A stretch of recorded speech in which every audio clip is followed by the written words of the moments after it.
తాకట్లో ఉన్న మీ బంగారాన్ని విడిపించి ఆ రోజు ఆన్లైన్ రేటుకి కొంటాం. Sharma gold company.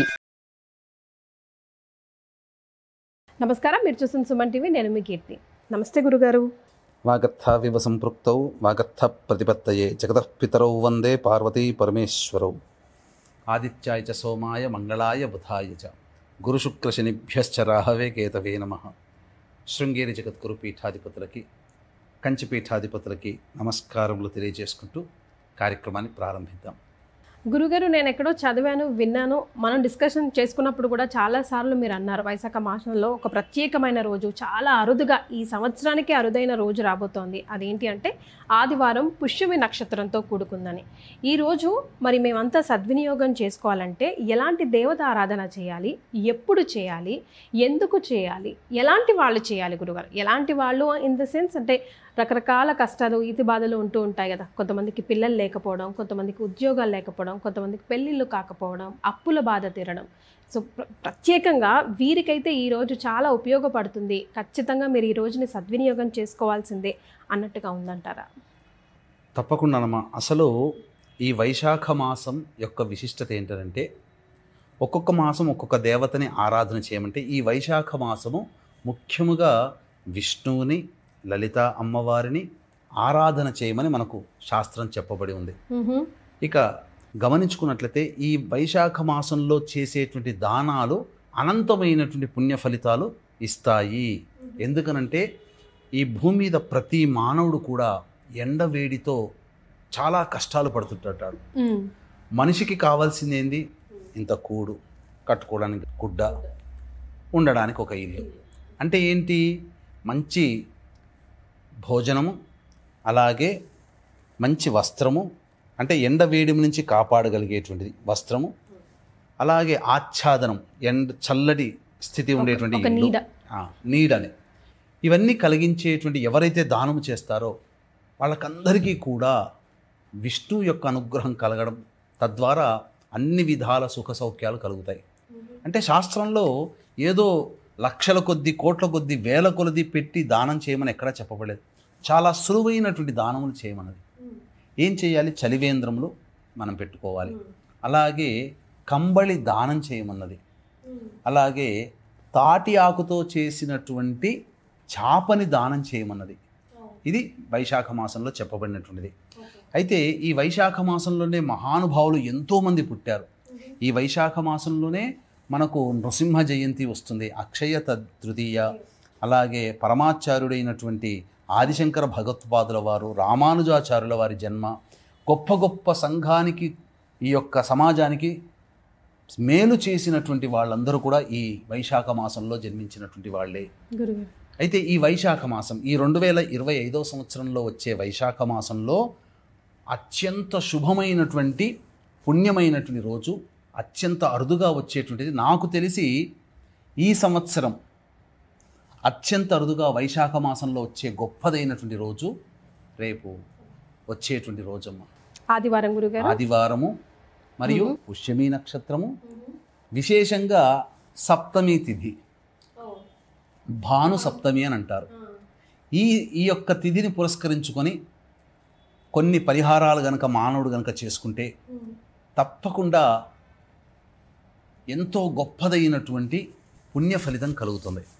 అంటే ఎందుకు చెప్తున్నానంటేనమ్మా, అతి శీఘ్రంగా ఫలితాలు ఇచ్చేటువంటి నక్షత్రాలలో పుష్యమి నక్షత్రం చాలా గొప్పది. దేవతా గణానికి సంబంధించినటువంటి నక్షత్రము. మరియు పుష్యమి నక్షత్రానికి భగవానుడు శని అయితే దేవత బృహస్పతి.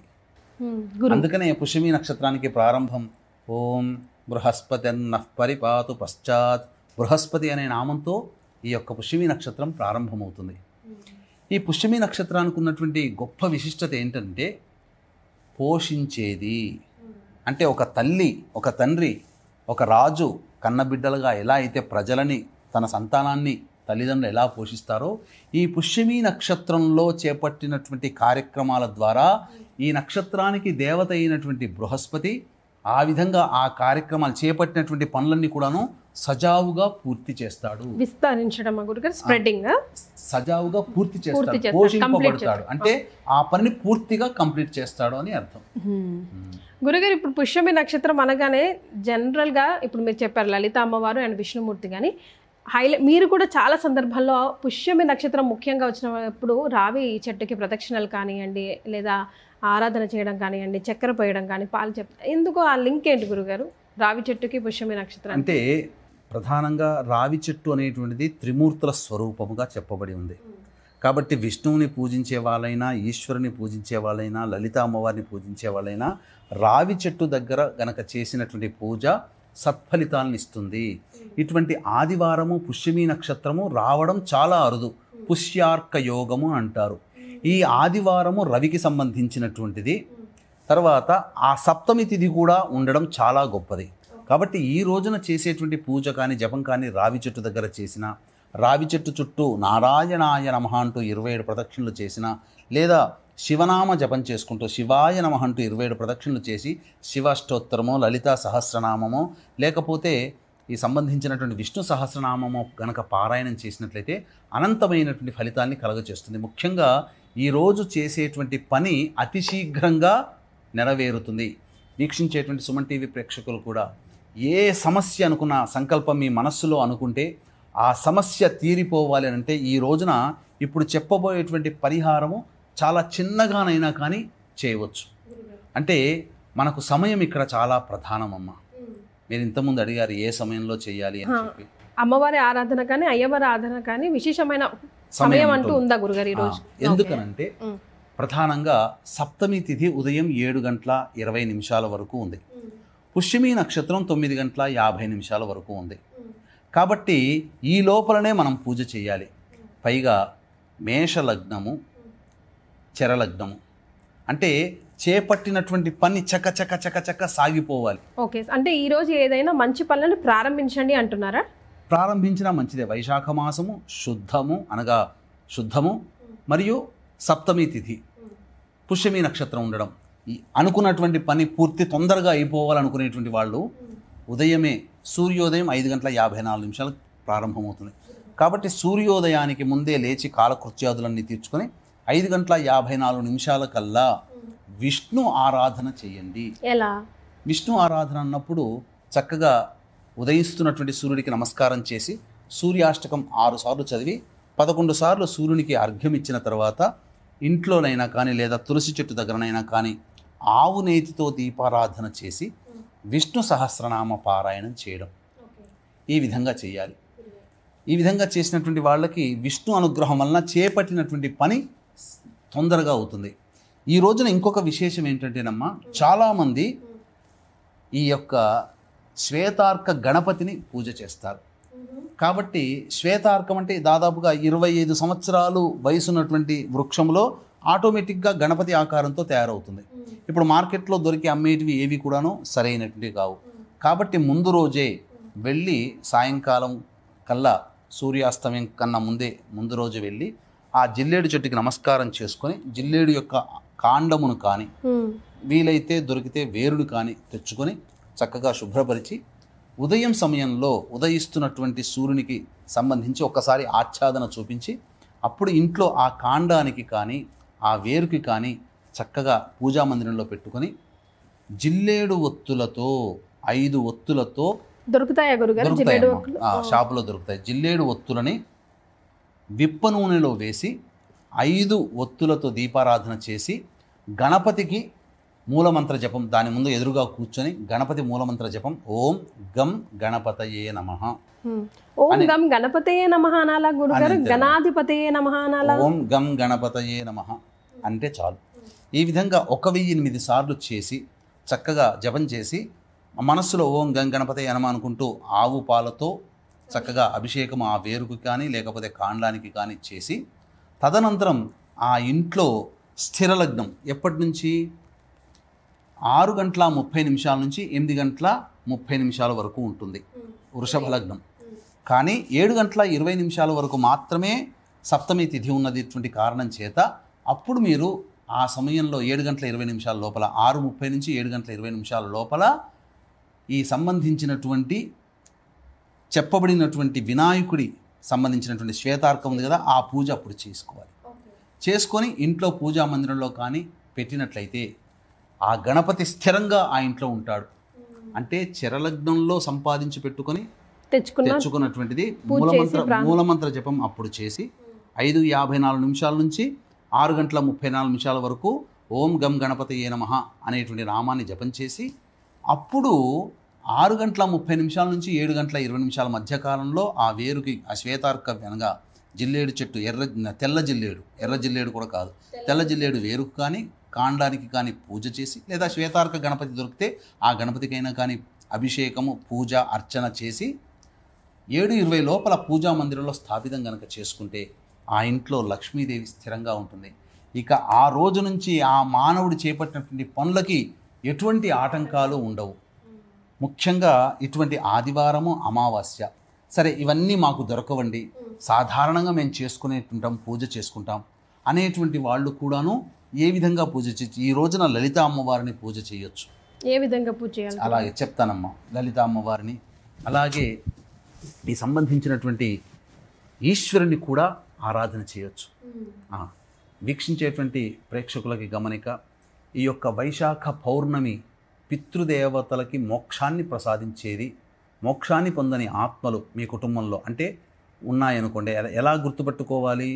తండ్రి వైపు 6 తరాలు లేదా భర్త వైపు 6 తరాలు, తల్లి వైపు 3 తరాలు లేదా భార్య వైపు 3 తరాల్లో దుర్మరణాలు అంటే road accident, fire accident, suicide attempt, నదిలో బావిలో పడి చనిపోవడం, ఇంట్లోంచి వెళ్ళిపోవడం, లివర్ ఫెయిల్యూర్, కిడ్నీ ఫెయిల్యూర్, క్యాన్సర్తో చనిపోవడం, 60 సంవత్సరాల లోపల కుటుంబ సభ్యులు ఏ విధంగా మరణించినా, అసలు కుటుంబంలో పిండ ప్రదానాలు చేయకపోయినా, వీటి వల్ల కుటుంబంలో స్త్రీ శాపము, గురు శాపము, పితృశాపము, దైవ శాపము, సర్పశాపాలు అనేటువంటివి కలుగుతాయి. దీని ప్రభావం వల్ల కుటుంబంలో వ్యక్తులకి వివాహాలు కాకపోవడం, దాంపత్యం సరిగ్గా ఉండకపోవడం, సంతానం కలగకపోవడం, ఒకప్పుడు గొప్పగా బతికి పూర్తిగా నష్టపోతారు. జీవితంలో అన్నీ నష్టపోతుంటుంటారు.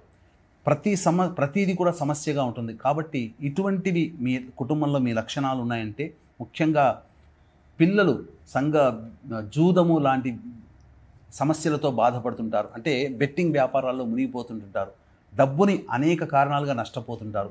ఇటువంటి సమస్యలు కనుక ఉంటే అవి సమస్యల నివారణకి వైశాఖ పౌర్ణమి సందర్భంగా ఈ యొక్క పితృదోషము, స్త్రీ శాపము, గురు శాపము, దైవ శాపం, సర్పశాప నివృత్తికి పూజ హోమాది కార్యక్రమాలన్నింటినీ జరిపించడం జరుగుతుంది. 10వ తారీఖు లోపల మీరు నమోదు చేసుకోవచ్చు. ఇప్పుడు ప్రతి వృత్తిలో మంచి చెడు ఉన్నట్టుగానే ఈ యొక్క పూజల పేరిట చాలామంది అంటే ఉన్నవే 27 నక్షత్రాలు. ఆ 27 నక్షత్రాల్లో కొన్ని నక్షత్రాల్లో పుడితే నక్షత్ర జనన దోషము, నక్షత్ర జనన శాంతి చేయించుకోవాలి. కానీ ఈ ఉన్న 27 నక్షత్రాల్లో 19 నక్షత్రాల్లో పుట్టడం వల్ల స్త్రీ శాపము, పితృశాపాలు, సర్పశాపాలు ఉంటున్నాయని చెప్పి భయభ్రాంతులకి గురి చేస్తున్నారు. పైగా ఈ పూజ 3 నుంచి 4 గంటలు జరపాల్సినటువంటి పూజ నామమాత్రముగా పురాణోక్తముగా ఒక్క బ్రాహ్మణుని పెట్టి 45 లేదా 1 గంటలో ఆ పూజ చేయించి మమ అనిపిస్తున్నారు. కాబట్టి మోసం చేసేవాళ్ళు ఎంతమంది ఎప్పుడూ ఉన్నప్పటికీ కూడా మోసపోకుండా ఉండడమే మన కర్తవ్యం. కాబట్టి నిజాయితీగా జరిపించేటువంటి కార్యక్రమంలో 2013 నుంచి ఈ కార్యక్రమాలు జరిపిస్తున్నాం. అవకాశం ఉన్న వాళ్ళు కార్యక్రమ తదనంతరం కాంటాక్ట్ చేసి అటువంటి 19 నక్షత్రాల్లో పుడితే దోషమని చెప్పి భయభ్రాంతులకు గురి చేసే వాళ్ళ బారిన పడకుండా చక్కగా చెప్పిన లక్షణాలు ఉంటే అది నిజమని నమ్మి కార్యక్రమంలో పాల్గొనే ప్రయత్నం చేయండి. 12వ తారీఖు రోజున పౌర్ణమి రోజున చేసి సముద్ర స్నానం చేయడం ద్వారా పితృదోషాలు తొలగిపోతాయి. ఇక లలిత అమ్మవారికి సంబంధించి చెప్పాం కదమ్మా, ఉదయమే కాలకృత్యాదులు తీర్చుకొని 5:54 సూర్యోదయం అవుతుంది.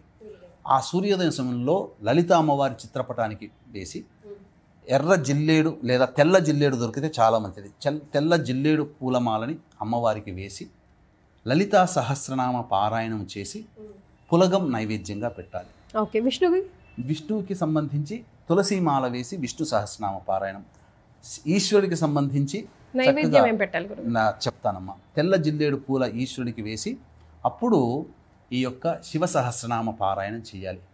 అన్నిటికంటే ముఖ్యంగా గమనించాల్సినటువంటి అంశం ఏంటంటే, ఈ యొక్క పూజ చేసేటప్పుడు అర్చన చేస్తారు కదా, ఈ అర్చన చేసేటప్పుడు విశేషంగా ఈ వైశాఖ మాసంలో ఏ దేవత ఆరాధన చేసినా దవనము, మరుమము ఇవి రెండు దొరుకుతాయి. మర్మం అంటే గురుగారు? మర్మం అంటే దొరుకుతుందమ్మా విడివిడిగా మనకు.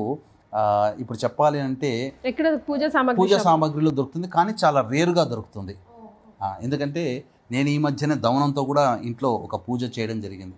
దవనము విశేషము, అలాగే మరుమము కూడా విశేషం. ఈ రెండు ఆకులతో గనక పూజ చేస్తే చాలా దేవతలు అతి శీఘ్రంగా ఫలితాలు ఇస్తారట. ఈ వైశాఖ మాసంలోనే చెయ్యాలి. ఈ విధంగా చేసినట్లయితే తప్పకుండా మంచి జరుగుతుంది. ఉద్యోగం రాని వాళ్ళు ఈశ్వరుడికి అభిషేకం జరిపించి తెల్ల జిల్లేడు పూలతో అర్చన చేస్తే, లేదా ఎర్ర జిల్లేడు పూలతో విష్ణువునికి అర్చన చేస్తే అతి శీఘ్రంగా దొరుకుతుంది ఉద్యోగం. వివాహం కానటువంటి అబ్బాయిలకి అమ్మాయిలు ఈ యొక్క చక్కెర కలిపినటువంటి నీటితో ఈశ్వరుడికి అభిషేకం జరిపించి గన్నేరు పూలు లేదా మల్లెపూలతో అర్చన చేస్తే అతి శీఘ్రంగా వివాహం జరుగుతుంది. ఉద్యోగం కోసమైతే చెరుకు రసంతో అభిషేకం చేస్తే చాలా విశేషం. ఇక దాంపత్య సమస్యలు ఇవన్నీ తొలగిపోవాలన్నా ఈశ్వరుడికి ఈ ఆదివారము పుష్యమి నక్షత్రం రోజున చక్కగా మామిడి పండ్ల రసముతో అభిషేకం జరిపితే తప్పకుండా మంచి జరుగుతుంది. మామిడి చెట్టు కింద కూడా ఈశ్వరుని ఆరాధన చేస్తే అటువంటి ఈశ్వరుని ఆరాధన చేసినటువంటి అమ్మాయికి పరమేశ్వరుడంతటి వాడు భర్తగా లభిస్తాడు. ఎందుకంటే సాక్షాత్తు మీనాక్షి అమ్మవారు కానీ అమ్మవారు సాక్షాత్తు ఆ విధంగా మామిడి చెట్టు కింద ఈశ్వరుని ఆరాధన చేసే పొందింది. కాబట్టి మనం ఏ కోరికైనా అతి శీఘ్రంగా నెరవేరాలి అంటే ఇప్పుడు చెప్పబడినటువంటి విధానంతో కనుక చేసుకుంటే మంచిది. మళ్ళీ ఒక్కసారి సమయం తెలియజేస్తున్నాను. సప్తమి తిథి ఉదయం 7:20 వరకు ఉంది. పుష్యమి నక్షత్రం 9:56 వరకు ఉంది.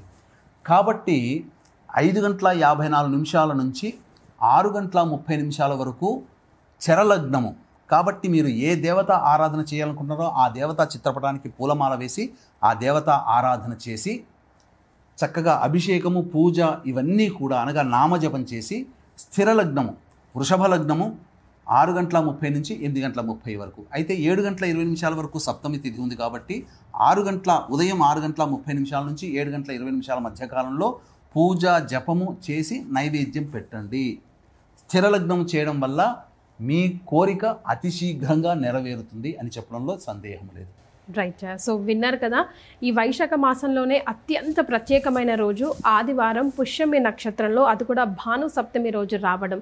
ఈ రోజుని ఏ విధంగా మనం సద్వినియోగం చేసుకుంటే అతి శీఘ్రంగా మన కోరికలు ఫలిస్తాయి అన్నది గురుగారు చాలా కులంకుశంగా చెప్పారు. తప్పకుండా ఈ రోజుని సద్వినియోగం చేసుకోండి. అలాగేనమ్మా, ఈ రోజున కటింగ్ చేయకూడదు, మాంసాహారము, మద్యపానము, ధూమపానం చేయకూడదు, బ్రహ్మచర్య వ్రతాన్ని ఆచరించాలి, దాంపత్యం పనికిరాదు, ఇనుప వస్తువులు కొనకూడదు, శనికి సంబంధించినటువంటి వస్తువులు ఏవి కూడా అనగా నూనెని రాసుకోవడము అనేటువంటివి చేయకూడదు. సో అసలు నూనె కొనుగోలు కూడా పనికిరాదు. నూనె, ఐరన్ కి సంబంధించినవి ఏవి కొనుగోలు కూడా చేయకూడదు. రైట్. చాలా సంతోషం గురుగారు, ధన్యవాదాలు. సర్వం శ్రీ ఉమామహేశ్వర పరబ్రహ్మార్పణమస్తు.